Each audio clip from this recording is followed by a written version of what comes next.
Alright, howdy folks, Uncle Bumble here, and today we're going to do another lunch video out deep in the bush of my backyard. Today I'm going to teach you how to make the neighbors say, "What in the hell is wrong with that guy?" Oh boy.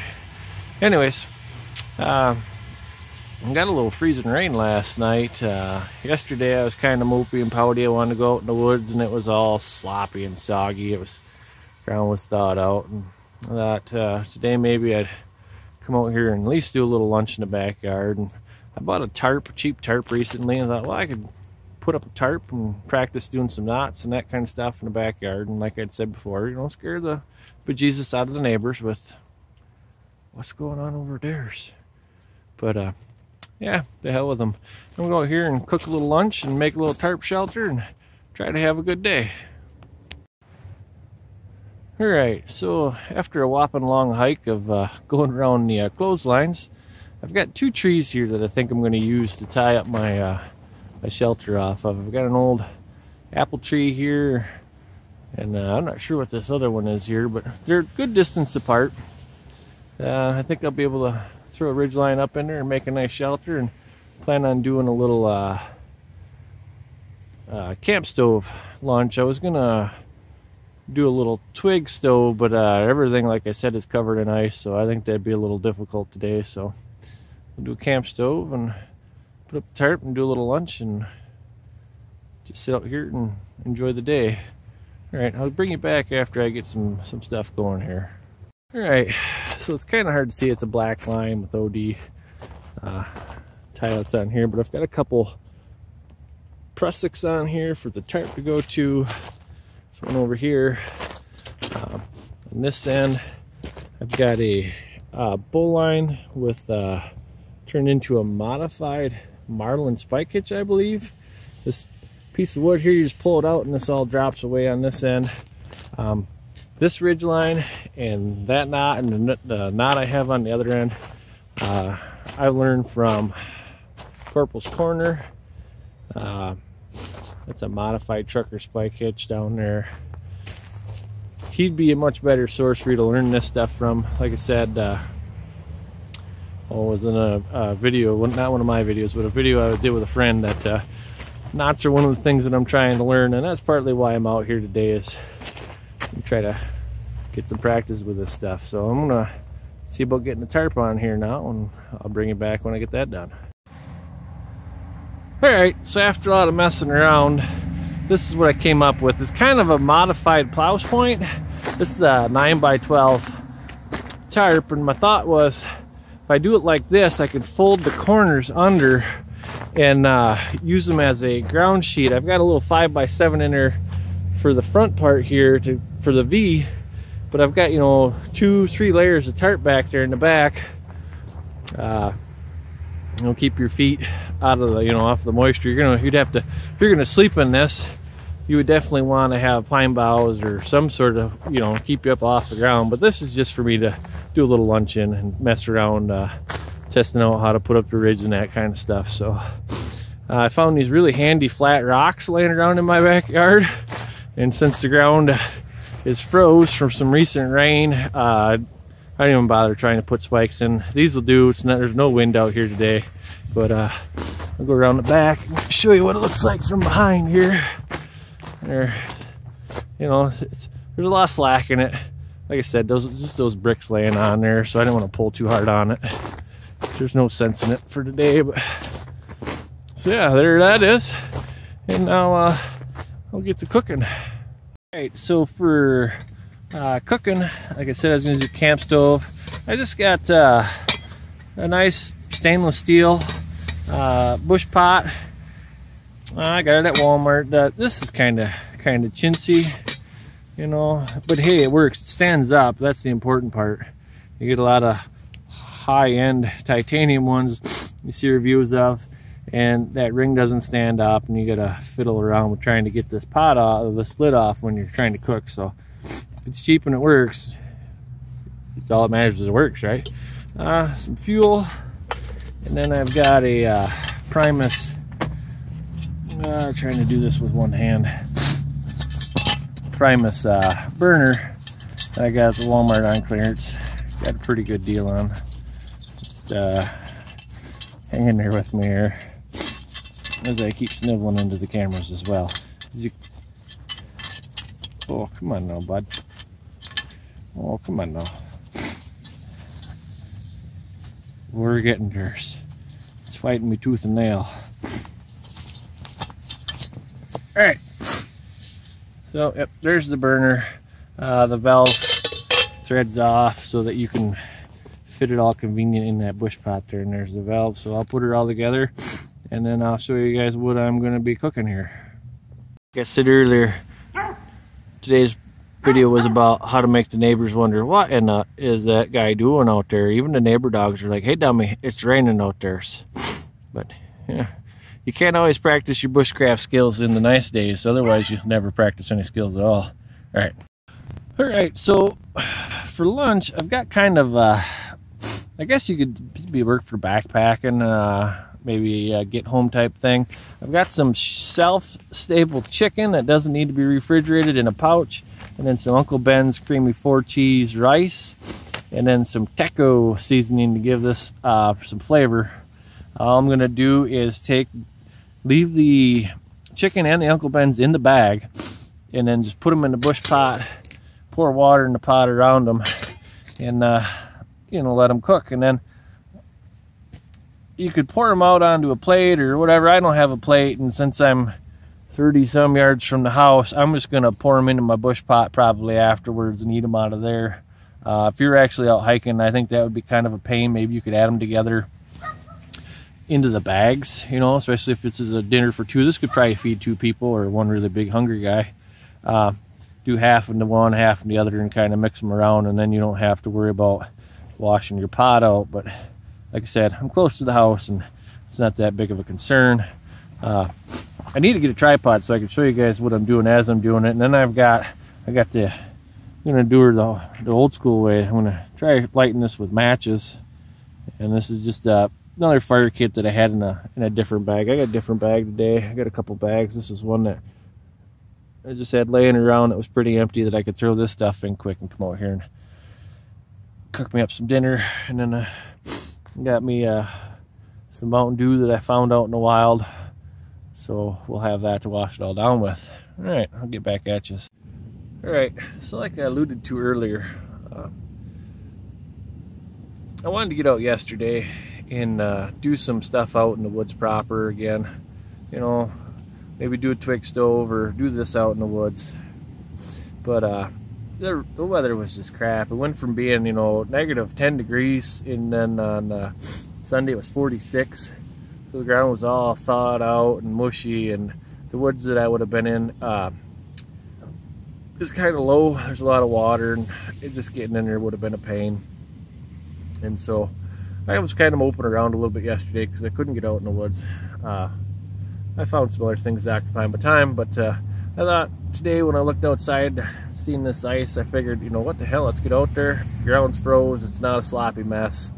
Go out in the backyard and do what I was gonna do. Practice is practice. Wherever you can do it, go for it.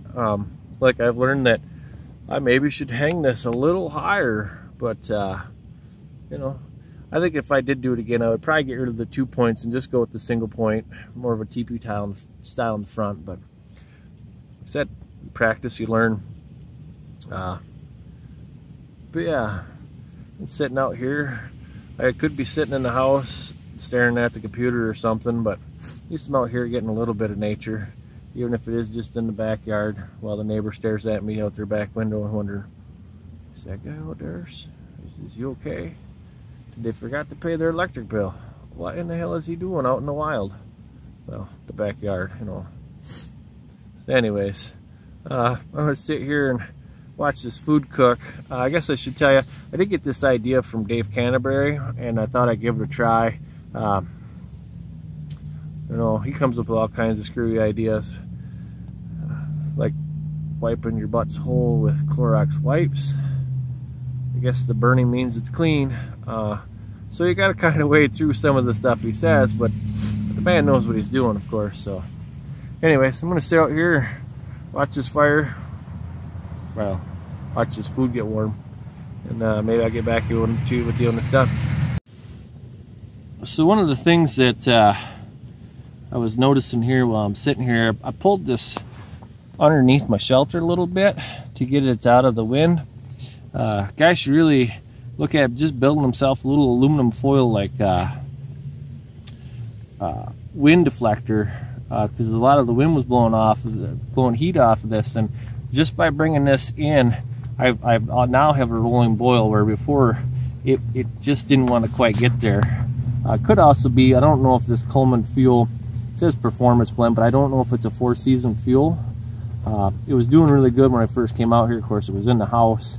Now it's sitting on the cold snow, and it needs the heat to expand to turn into gas. So again, that shield might kind of help, because you've got the heat trapped there around the canister itself, and maybe she'll do better. But yep, now I've got a little boil going.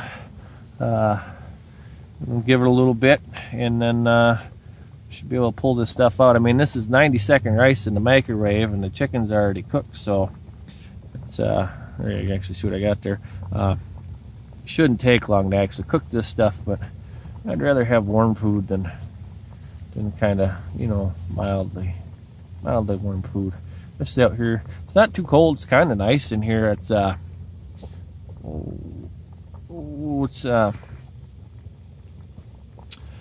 yeah, there's the slightest of breeze and a little bit of spray, but I get in my little shelter here, and it makes all the difference. So getting pretty close to being done here with my with cooking the meal. I guess one of the things I should mention too is, since you're cooking in the bags, the water in there is totally fine. So I guess, you know, I could have used that water to make hot cocoa, or if you had a stainless steel container, you could pour the water back in there. I just have like a knockoff Nalgene today. I don't want to pour that boiling hot water in there. I guess I could set it off to the side, let it cool for a minute, but I don't really need it. I can release it to thaw out the ground, and I got the Mountain Dew. But yeah, like I said, you could make hot cocoa out of it, or coffee out of that, or any type of warm drink, or you could just put it back in your bottle and carry it with you off to wherever you want, you know, save the water. And it's clean water. It was clean water when I put it in there. I wouldn't cook these, even though they're in the pouch, in dirty water or not disinfected water. I just don't like the idea of that. But like I said, it's clean water. You go back in your pouch, and you're not like some of the other YouTubers that I watch that boil potatoes in their water and then try to make hot cocoa out of it. Just I think I want potato flavored hot cocoa. Yeah, so just thought I'd throw that out there too. All right, so there's lunch. Dave had dried soup greens in there. I think some other vegetables in there would be good. I just didn't have anything laying around the house, and this is the first time I can kind of doctor it up as I go.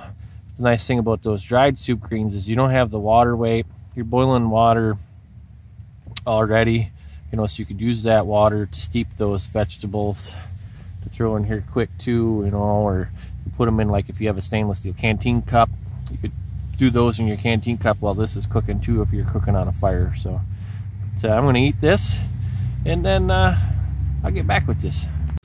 All right, so that was actually quite good. Like I said, it was just some shelf-stable chicken, Tyson chicken in a bag, some Uncle Ben's creamy cheesy rice, something like that, creamy and cheesy, and then 2 big old tablespoons of taco seasoning to give it some flavor. You could, you know, really change that part up all you want, but it gave it a nice flavor. I left all the water and fat and all the stuff that was in the chicken pouch, just open it up, added the taco seasoning to that, and let it cook in there with that. I think that helped it give good flavor. The video that I'd watched, he edited it afterwards. I just don't think they had cutter. And then I just wanted to mention too, if people are out there, why in the hells? Thought I mentioned this is a 9x12 tarp. You know, why such a big tarp? Well, I'm 6'4", so if you get a 5x7 tarp and then you hang it on an angle, that's pretty much just a blanket for me. So Let's kind of show you how much room I've got. I mean, my feet are right down to the bottom of the tarp there where the brick is. I mean, like I said, I could tighten this up more and get a little more room, but then my head is right at the edge, but about 6 inches from being out from underneath the tarp. So that's why I went with a 9x12. And there's a lot of things, a lot of other ways I could go with this and get a lot more room, but with that little camp stove going, it made it nice and warm here. Once I turned the stove off, it did start to cool off a little bit in here, but you know, you put a fire out to the front of this, and the silver of this would help reflect some of the heat a little bit, or you could hang a space blanket in here. You know, there's all kinds of stuff you could do, but like I said, just a quick lunch, we'll practice, get out here, try this new tarp out, try that new food out. I think that'll definitely be going with me on some hikes, or at least some trips out into the woods on my own. But well, this is Uncle Bumble, just kind of laying and chilling in my tarp, literally. And thanks for watching, and I'll see you guys next time. All right. So I know I said that I'd talk to you guys later, but the other, just kind of come across this, you know, before, but I thought I'd throw it out there. The bad thing about cooking in your pot is all this stuff was nested in there at one time. This can of fluid, or wow, words. I'll get there. Don't you worry, folks. This can of fuel sat in there, but underneath the can of fuel sat this, and you know, I don't think I can get away with having the wife wash 2 things full of food, because I was not smart enough to bring something to do to Cam's dishes. So, you know, it's just one of those things you gotta think about. It's not that big a deal. This isn't that huge. You can just throw it in some other spot in the pack, but you know, it's nice to be able to put things back to where you had them. So that's where just one of the benefits of not putting the food in your dish and just boiling water and then chew your food. So anyways, you folks have a good day. This is Uncle Bumble riding the struggle bus. I may have said that I was gonna see you guys later, but I probably should show you how nice these knots are in these sticks, or pegs, I guess, or toggles, whatever you want to call them. Make it to tear down. Just grab this prusik right here, pull it towards the tarp, it comes loose, and you just pull that stick out. Do everything off camera so you guys can't see what I'm doing. And then there's a knot here that you gotta kind of coax through the hole, but it comes out pretty easy. If you didn't put the knot through there, you wouldn't have that problem. But and then since you got all the tension off of this one already, just pull that out. Again, some fool put the knot through the hole, but it's not that difficult. Let's try it with a different hand so I can block the camera with the other one.